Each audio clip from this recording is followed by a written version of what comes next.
Océane, Daniel, je suis content d'être avec vous aujourd'hui. Je pense que vous ne vous connaissez pas, nous on se connaît, mais vous ne vous connaissez pas. Donc, Océane, Daniel, merci d'être là. Donc, Océane, tu es étudiante ici au collège. Daniel, conseillère en orientation, aide pédagogique individuelle. On est ici pour parler de la transition au collégial. C'est un dossier, en fait, un sujet qui est d'actualité. À l'hiver, nos jeunes au Québec qui sont en choix de carrière, tout ça. Donc, on va essayer de démystifier ça, un petit peu tout ça. On va commencer tout de suite. Daniel, ma première question, elle serait pour toi. C'est une question un peu générale qui amène beaucoup de sous-questions, beaucoup de réponses possibles, je pense. Mais quand on est un jeune, comment on fait un choix de carrière? C'est quoi les premières étapes? À quoi on doit réfléchir vraiment quand on fait un choix de carrière? T'as raison, c'est une grosse question. Il y aurait plein de sous-réponses à ça, mais de façon générale, très simplement, on part de soi, on regarde qu'est-ce qu'on aime, qu'est-ce qui nous rend heureux, qu'est-ce qui nous allume, puis quel genre de vie on va avoir plus tard. Puis après ça, on prend toute cette image-là qu'on a de soi, puis on la compare avec les professions, puis les formations qui existent, puis on fait un match. Très simplement. Océane, j'ai envie de te poser une question en lien avec ça. Comment ça s'est passé pour toi, ce choix de carrière-là, si tu te reportes quand tu étais en secondaire 5, on peut peut-être le dire, tu es en sciences de nature, ici au collège. Comment ça s'est passé, si tu te reportes en secondaire 5 pour toi, ce choix de carrière-là? C'était bien résumé, mais c'est plus gros que deux, trois phrases. Exact. C'est des grosses remises en question, puis de la connaissance de soi. Là, tu apprends à te connaître parce que il faut que tu apprennes à te connaître, il faut que tu saches où tu veux t'en aller. Donc, moi, ça s'est passé, dans le fond, j'ai commencé à regarder un peu les cégeps, les programmes que j'aimais. J'ai aussi pas en faire, là, mais j'ai demandé à ma conseillère en orientation au secondaire. Ça m'a vraiment aidée. J'ai passé des tests de personnalité. Les tests de personnalité, des fois, faut pas trop s'y fier ou... oui, c'est bon, mais il y a une partie peut-être qui est plus pas fiable. Là, mais... En fait, c'est bien que tu le dises parce que les tests, Mathieu, c'est une photo. Mettons que je prenais une photo de toi aujourd'hui, Océane, ça va me dire comment t'es habillée, comment t'es peignée, la couleur de tes yeux, mais ça me dira pas ce que t'as mangé un matin, ça me dira pas comment tu files. Donc, un test psychométrique, c'est une partie de la réponse, mais utiliser tout seul, c'est un peu caduque. T'as raison. Fait que oui, c'est une bonne étape, mais il faut pas se limiter à ça, je crois. Je pense que ce qui m'a le plus aidé, c'est visiter les cégeps, en parler, ça je dirais jamais assez. Faut en parler avec des amis, avec la famille, sans se faire influencer, mais en parler juste avec des personnes qui vivent la même chose que toi, parce que c'est quand même une grosse étape. Puis des fois, on dirait que je trouve que c'est un sujet qui est comme un peu tabou. Parce que quand on ne sait pas, on n'ose pas le dire. Vraiment. Je sais pas si ça avait fait ça. Là, mais... Oui, vraiment. Se faire demander « tu t'en vas en quoi l'année prochaine? » Ça crée un petit sentiment d'anxiété. Puis là, je savais pas. Puis, tu sais, quand tu le sais, par exemple, tu es fière de dire « je m'en vais... » Là, j'étais contente de dire « je m'en vais en sciences de la nature » parce que c'était quelque chose qui m'intéressait, que j'aimais. Fait que je pense que c'est ça, pas avoir de pression, puis le faire... à son rythme. Aussi, il y en a qui commencent à regarder pour le cégep en secondaire 4.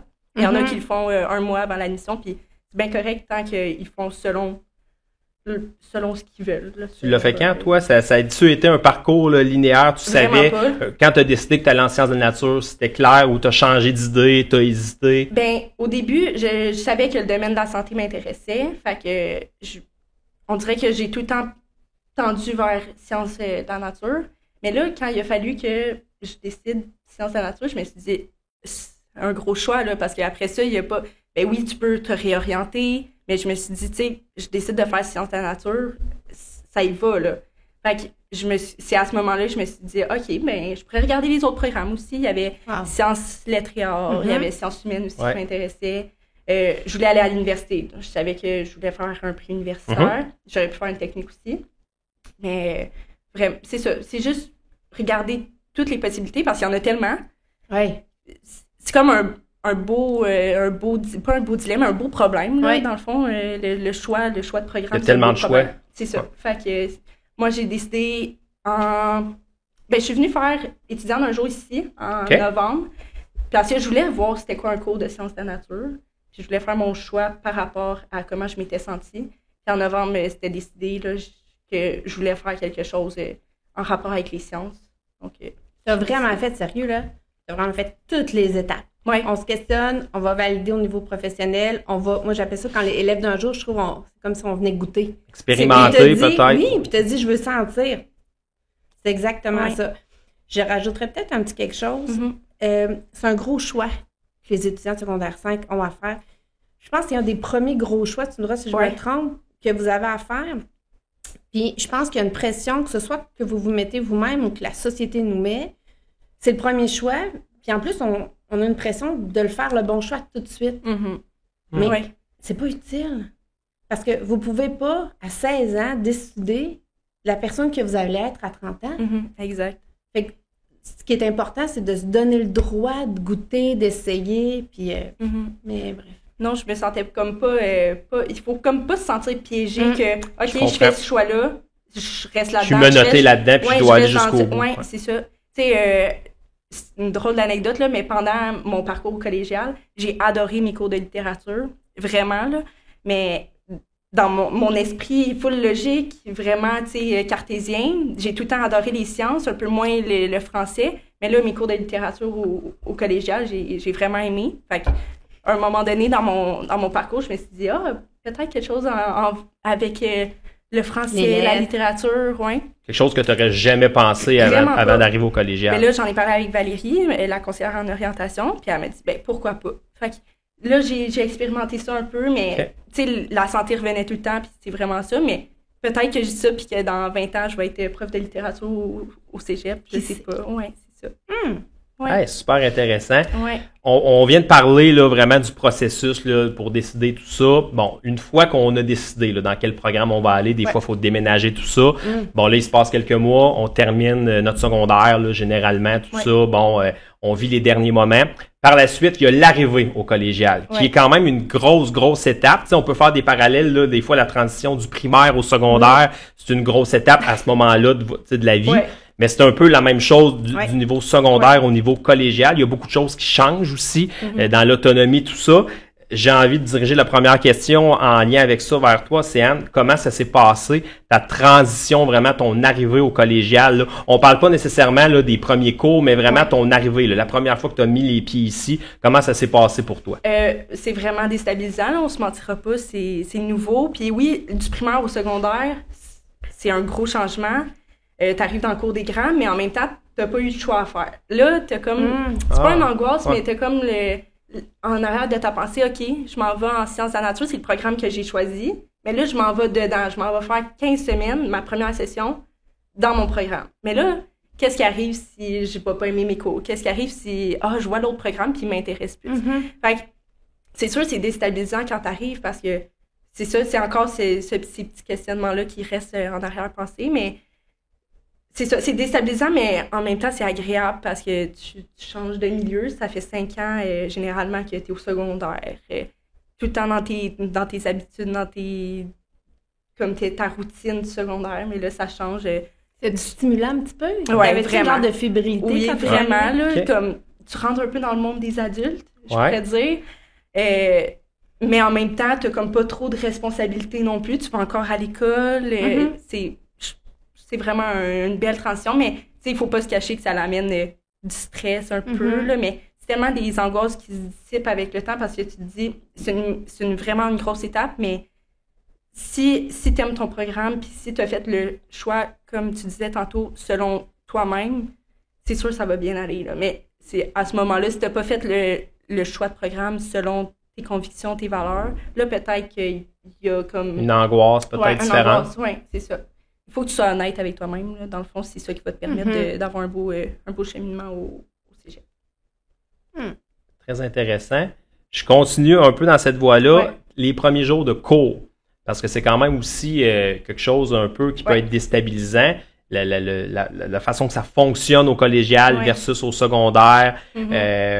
les cours, on n'a pas des cours nécessairement toute la journée, on a Ouais. des trous, on doit être, je l'ai dit tantôt, plus autonome, tout ça. Ouais. Tu l'as vécu comment de ton côté? Ben, j'ai reçu mon premier horaire, puis là, c'est là que ça a fait comme, OK, je suis un adulte, là. Mettons, un après-midi de congé, j'avais jamais eu ça. Et puis, qu'est-ce que t'as fait de ton premier après-midi? Ouais, c'est une bonne question, ça. Mon premier après-midi de congé, j'étais déstabilisée. Tu sais, la première semaine, t'as pas tant de choses à faire. Fait que je suis retournée chez moi. Je fais quoi, un mardi après-midi chez moi? Ben là, c'est ça. C'est juste comme... C'est vraiment différent. Puis là, t'arrives dans ton cours, il n'y a pas de cloche. Toutes des petites choses que t'es comme, OK, c'est vraiment pas pareil. Là, les profs présentent un plan de cours qu'on n'a jamais eu au secondaire. Là, un plan de cours qui te présente tous les examens que tu vas avoir dans la session, les manuels à acheter. Vraiment, une grande part d'autonomie là, qui doit se développer parce que... L'as-tu aimé, cette part d'autonomie-là? Ou à un moment donné, elle t'a peut-être donné un peu le vertige? Je dirais que peut-être que c'est à cause de la flèche, mais oui, j'ai vraiment comme aimé ça parce que c'était... Oui, on devient autonome, mais en même temps, on est tout le temps un peu soutenu par nos professeurs. Tu sais, ils nous laissent pas à nous-mêmes. Tu sais, souvent, on entend les professeurs du collégial, eux autres sont là, ils sont là pour donner leur cours, mais c'est tellement pas ça. Les profs sont encore là pour toi, mais d'une manière différente. Ils traitent en adulte. Ouais. Ils te diront pas fais tes devoirs, telle page à telle page. Fais-les si tu veux réussir, mais en même temps, ils sont tout le temps là pour t'aider. Là, fait que l'autonomie, surtout dans la gestion du temps. Tu sais, un après-midi de congé à la 14e semaine avant les examens finaux, tu peux pas le passer à rien faire. Mais c'est tellement facile de le passer à rien faire parce que personne t'oblige à étudier, personne t'oblige à faire des devoirs.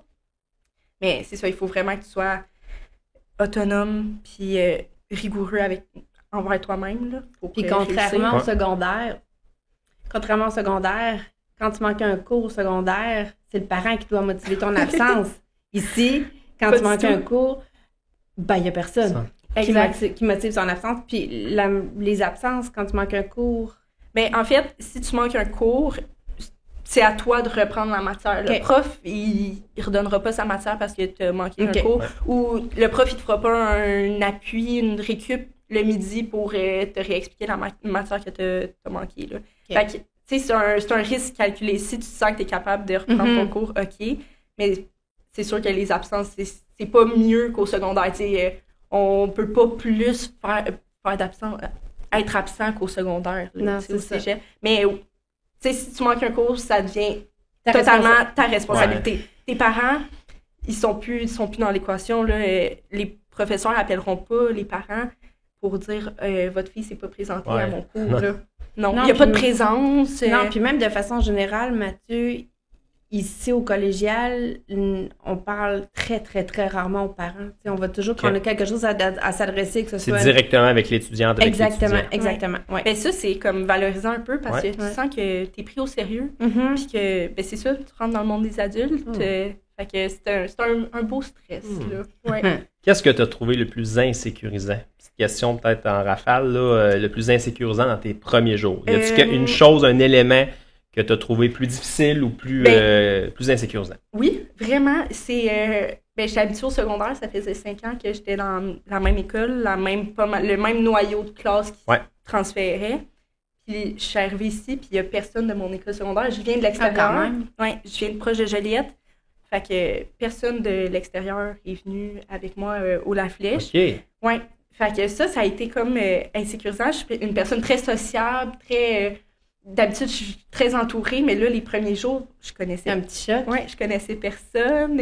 C'était toi avec toi-même. Exact. Oui. Puis c'était à moi de prendre mon courage à 2 mains puis aller faire des nouveaux amis. Puis honnêtement, les amis qu'on se fait ici, je sais pas comment décrire, c'est un drôle de lien. C'est pas une amitié du secondaire, c'est vraiment différent parce que tu partages les mêmes intérêts, tu partages des fois les mêmes buts dans la vie. Par exemple, j'ai des amis qui veulent aussi s'en aller dans le domaine de la santé.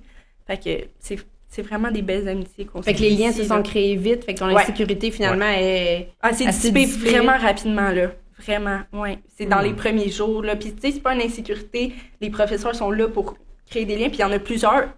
Tu sais, on peut penser qu'on est les seuls qui arrivent ici sans repère. Non, mais vous êtes tellement beaucoup pas. en Il y en même a temps. beaucoup Ouais. qui arrivent d'un peu partout, puis c'est ça qui est beau, on se fait des nouveaux amis, puis je parle personnellement, mais il y a pas de gang, de groupe qui était fermé aux rencontres, tu sais. Tout le monde s'entraide, là, surtout en sciences de la nature, on n'est pas beaucoup, je sais pas pour les autres programmes, mais on est comme 2 classes environ en deuxième année, tout le monde se connaît, fait que les liens se créent vraiment facilement. Là. Ouais.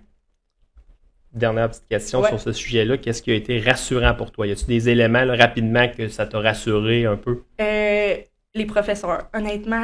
Ça revient beaucoup dans le ouais. discours, dans ton discours. Ouais. Vraiment, encore pour ça, je parle de sciences de la nature, là, mais les professeurs ont été vraiment des perles. Ils savent qu'on est stressé. Là. Tu sais, ils commencent pas le premier cours en parlant de la matière. Puis vraiment, les professeurs ont été vraiment rassurants. Puis ils veulent que tout le monde parte au même niveau. Là. Okay. Fait qu'ils font un peu de... Pas de rattrapage, là, mais... Un peu de mise à niveau. Ouais, mise à niveau pour tout le monde. Fait que ça a été vraiment rassurant. Je me suis dit, OK, comme ça, tout le monde va partir du même niveau, puis on va cheminer après ça. Fait que t'es devenue tous confiante ensemble. rapidement. Ouais, vraiment. Oui, vraiment. Puis surtout ici, on est une petite école. C'est ça, je dis 2 groupes de sciences de la nature, c'est pas beaucoup. Fait que ça fait en sorte que tout le monde est un peu dans le même bateau, les mêmes profs. Les profs sont tout le temps à leur bureau, là. Tu sais, ils ont 8 heures de disponibilité, mais ils doivent être là... je sais pas combien d'heures, 30 heures. Plus que ça. Ouais, c'est ça. Fait que c'est ça, c'est vraiment rassurant. On est comme une petite famille en sciences de la nature, là. C'est vraiment le fun. Un beau programme. Super. Daniel, je reviens vers toi. Oh. On en a parlé quand même là, dans les dernières questions. Océane l'a effleuré quand même pas mal. Les différences entre le secondaire, le collégial, dans la structure, dans la façon dont ça se passe. Je sais qu'on en a parlé, Vraiment? entre autres les horaires, tout ça, mais Ouais. as-tu des choses à ajouter? Peut-être là, les distinctions là, pour peut-être pour les jeunes là, qui comprennent comme il faut. Là. Ben, Océane a fait vraiment un beau portrait, je trouve. Une des différences, peut-être que tu n'as pas nommé, quand on est au secondaire, on commence l'année, puis on a la même matière Ouais, jusqu'en juin. Puis tantôt, tu as dit, mon premier 15 semaines, ben, c'est vrai, une elle l'a session- effleuré au départ. Ah oui, ouais. je l'ai écouté. Fait que la première session, c'est 15 semaines. Tu commences un cours, exemple, ton cours de français. En décembre, tu finis ce cours de français-là. Ouais. Ouais. En janvier, quand tu reviens, tu recommences un autre cours. Donc, tes cours, en fait, durent 4 mois.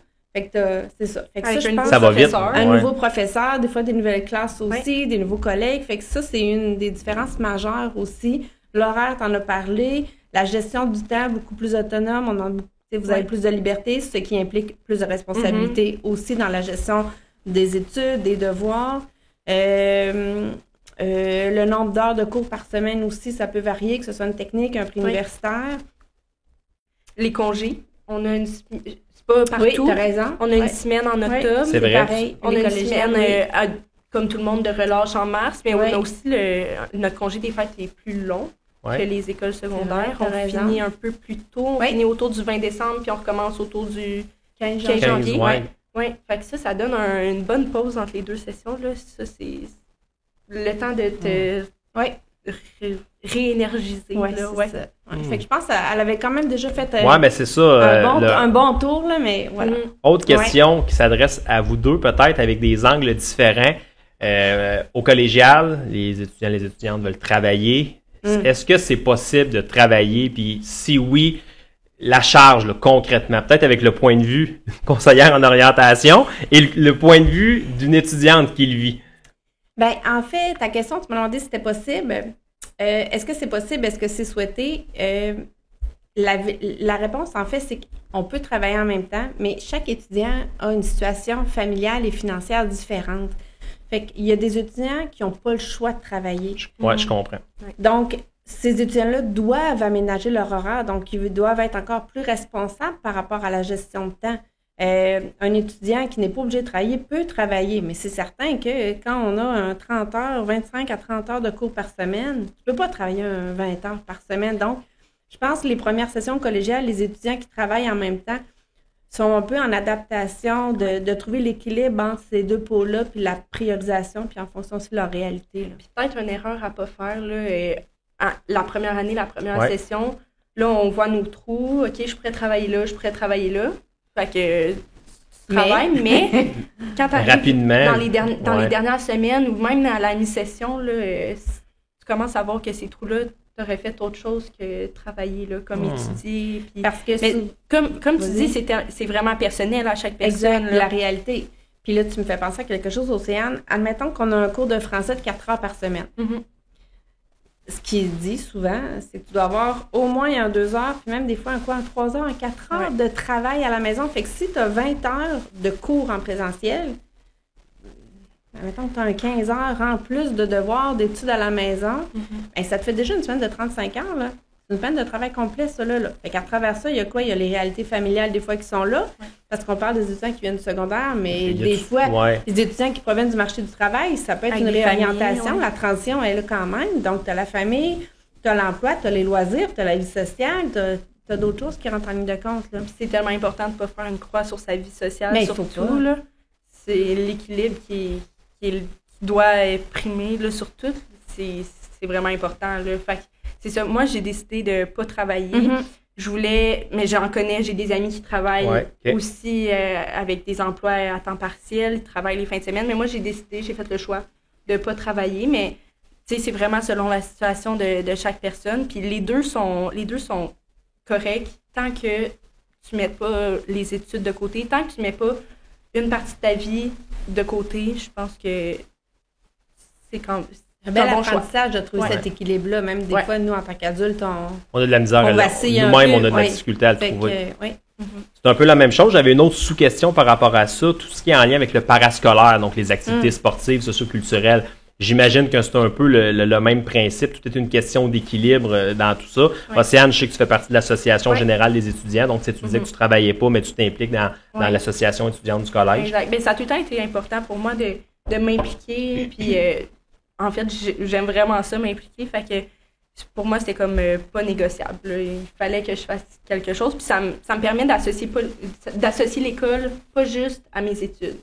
Tu sais, avec l'AG, l'association générale, au collège, tu sais, on est une gang d'amis, c'est le fun, on se retrouve les dîners, on parle, on jase, on crée, là, mais on planifie des activités.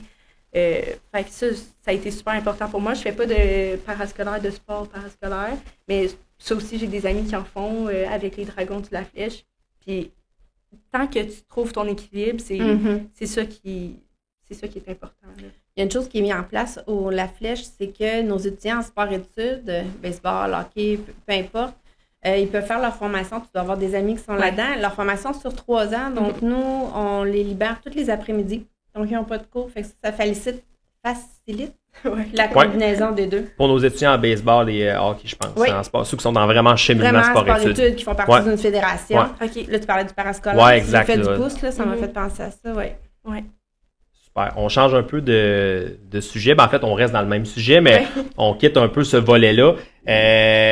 La question s'adresse peut-être à vous deux. Encore là, vous pourrez répondre chacun à votre tour. C'est quoi les conditions optimales, les meilleures conditions possibles pour réussir son collégial? Encore là, peut-être ton point de vue d'étudiante et ensuite ton point de vue de conseillère en orientation. Tu vas tout dire ce qu'il faut de toute façon. Les conditions optimales... Dans le meilleur du meilleur, là. C'est ça, un équilibre de vie, parce que, comme je l'ai dit, tu peux pas faire des études, puis juste, tu peux le faire. Mais je pense pas que ce serait sain de faire des études en pensant seulement aux études. Pour moi, c'est super important de me retrouver avec ma famille, me retrouver avec mes amis. Faire du sport, c'est tellement important, ça a tellement l'air comme anodin, mais ça l'aide vraiment. Je fais du ski, il faut des fois sortir un peu de nos études pour justement retourner dedans puis pas se démotiver, parce que si on reste dans nos études à longueur d'année, on peut facilement se démotiver, là. Fait que je pense que c'est ça, un équilibre, je pense que c'est le plus important, là. Elle l'a dit, l'équilibre. Mais là, c'est mon chapeau de CEO qui va parler. Mais quand je rencontre mes étudiants, souvent, je sens beaucoup de pression puis de stress. J'en ai parlé un peu tantôt, mais comment que ce passage-là au collégial se passe bien? Donnez-vous le droit. Okay. Le droit d'essayer, le droit de réussir. De vous tromper? Oui, mais se tromper, quand tu goûtes à quelque chose et tu n'aimes pas ça, c'est pas te tromper. Non, je comprends, Maintenant, tu sais que tu ne regoûteras pas.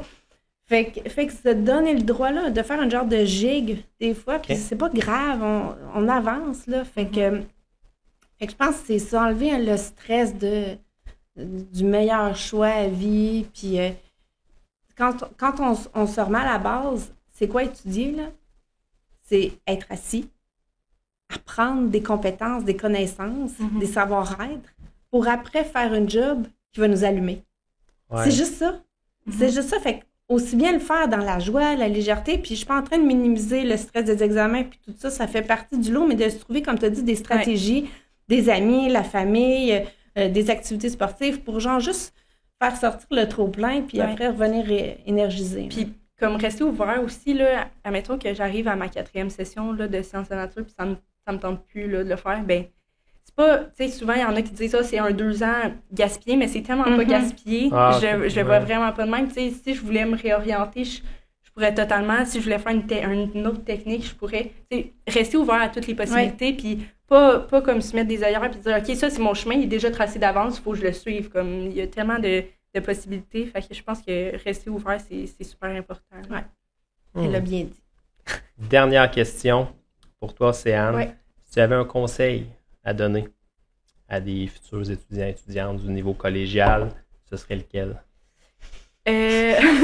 Dans le processus de prise de décision, là, si tu avais un conseil à donner, par rapport peut-être à ton expérience personnelle, à ce que tu as vécu, tu as un peu de recul, tu as un peu plus de recul en plus maintenant, tu es à ta 2e année, ça fait quand même quelques temps maintenant, donc tu es peut-être capable de répondre avec le recul que tu as. Bien, je dirais de le faire selon soi-même, là. On l'a un peu répété pendant le podcast, mais je pense que c'est important de le faire selon soi, pas selon ses amis, selon son entourage. Tu sais, c'est super important de suivre un peu ce qu'on pense qui est le mieux pour nous. Je pense qu'on se trompera jamais si on s'écoute.